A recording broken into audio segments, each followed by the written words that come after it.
Hello guys, magandang tanghali sa inyong lahat. So, dahil naihatid na namin si Ching Ching sa school, so pagbalik namin, dumaan muna kami dito sa milk tea shop. Kasi sabi ng kasama ko, mura na daw, masarap pa. So, tikman nga natin kung masarap ba talaga. Shake muna natin. So, ayan. Tikman natin. Parang matabang ata. Shake muna natin. Haluin muna natin ng maayos. Tikman ulit. So, masarap pala talaga. Kahit mura lang siya, worth it naman yung 49 pesos mo dyan, guys. So, kung gusto nyo bumili, punta lang kayo dun sa Tiger Chai Milk Tea Shop. Dun sa taas ng Absolutely. So, ayan. Sinahalo ko lang siya dyan. Tapos, tinikman ko ulit. Tapos, ninamnam ko kung masarap pa talaga. Wala nang paisip ako, guys. Bakit ba ako nagme-milk tea? Ikakakain ko lang ng kanin bago kami umalis kanina. Hindi ko tuloy naubos itong ano na to. Ayan. Masarap talaga siya. Kahit mura lang. Worth it ang 49 pesos. Tapos sabi naman ng isa, dito na lang tayo bibili kasi mas mura. Kaysa dun sa isa, 80 pesos ang liit-liit pa. Oo nga. Masarap nga siya dito. Kasi best debater siya. Nagkukwentuhan kami.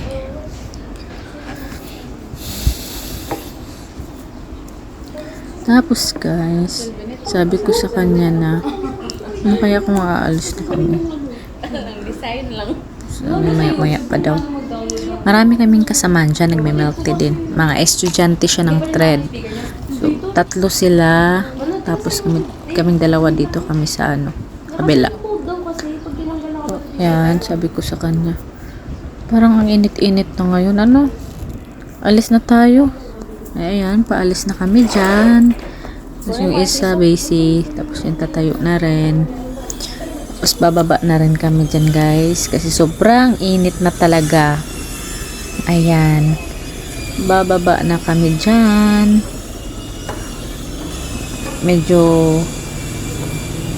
magalaw yung camera ko dyan eh. Pauwi na kami.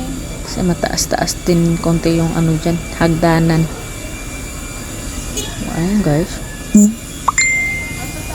Saan? Kay ate. Dyan na kami. Di ate, wak ni Barya. Tapos sabi niya pala guys, gusto niya kumain ng atay. Atay ng baboy. So sabi ko sa kanya, hala, wala na akong barya, ubos na. Sabi naman niya, ay mamaya na lang. So sabi ko, hala, may kilala po si kuya, yung kapitbahay natin, baka pwede tayong makautang dun. Sabi niya, sige nga, tingnan natin. So yun, bumalik kami dyan. Lakad-lakad kami, hinahanap kami si kuya, baka nandyan. Wala man si kuya. Sad to say, wala si kuya dyan. Diba? Wala yung kapitbahay namin nagbebenta ng Wala man dito. street foods. So, ayan, na-realize namin wala naman talaga si kuya dyan. So, bumalik na lang kami. Sabi niya, may nakita daw siyang crop top dyan. Sabi ko, bilhin mo na. Sabi niya, ay hindi ko gusto. Pangit. Tapos, sabi ko sa kanya, sige na, diretso na lang tayo dun. Uwi na tayo kasi sobrang init. Tapos, maya-maya, sunduin mo na naman si Nana. So, yun, naglalakad na kami, pabalik dun sa e-bike namin. Tapos, titingin-tingin muna kami dun sa bentahan ng mga itlog. Yan. Diyan ka bumili ng pampaganda. Naglakad lang. Tapos, may napansin kayo dyan, pampaganda. Paano? Tapos, diretso lang. Sa unahan pa yung e-bike namin. Ayan, dyan na yung e-bike namin, guys. So, magdadrive pa ako pa uwi. So, bye-bye na guys. Thank you for watching.